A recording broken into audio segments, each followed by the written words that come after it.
Walk into any football stadium today and ask who is the greatest of all time, and the answer usually starts with Lionel Messi, or perhaps Cristiano Ronaldo. Their supporters point to a mountain of data, hundreds of goals, multiple Champions League trophies, and a level of global fame that was once thought impossible for a single athlete. But focusing only on these modern stars creates a historical blind spot. This debate assumes that the peak of football excellence only began when the cameras turned high definition. To understand why we measure greatness this way, we have to look back to the player who existed before the modern infrastructure of the sport even had a name. That player was Edson Arantes do Nascimento, known to the world as Pelé, the original GOAT. When his career began in the 1950s, the sport was a collection of localized, regional leagues. By the time he retired, he had established the very expectations of success that today's megastars are still measured against.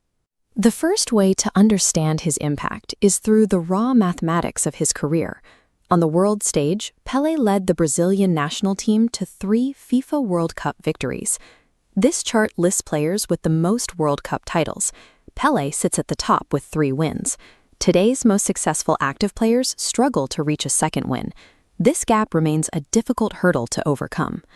His individual scoring volume reached a similar extreme, culminating in over 1,000 career goals.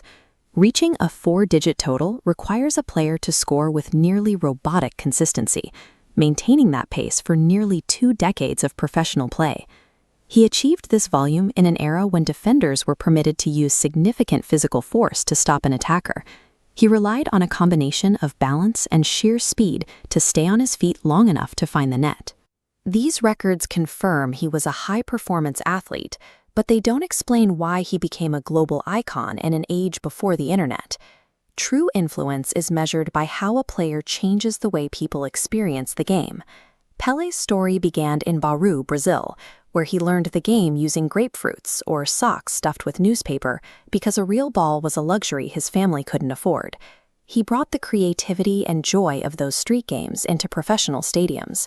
His ability to control the ball in midair and flair for the unexpected turned every match into a spectacle people traveled miles to see. This magnetism made him the sport's first global superstar, a name that carried weight across borders and languages. He built this reputation in the 1960s. At the time, there was no social media or 24-hour sports broadcasting. His fame grew through word of mouth and international tours, proving a single athlete could have a universal appeal. This cultural reach transformed the perception of what a footballer could be, moving the role from a simple athlete to a world-renowned figure. Pelé's career serves as the transition point for the entire sport. Before his rise, professional football was largely a series of disconnected, regional competitions. As his tours drew massive crowds, the sport began its transition into the unified, global commercial engine we see today. From the local pitches in Brazil to being carried on the shoulders of thousands in the world's largest stadiums, his presence demonstrated the sheer scale of the sport's potential audience.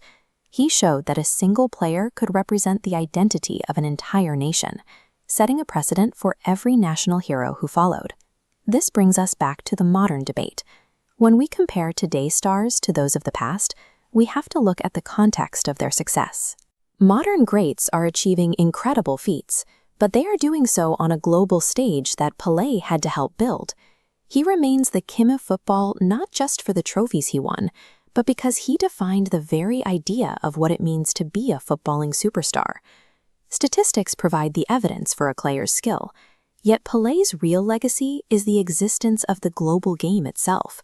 He set the standard, and he remains the original GOAT.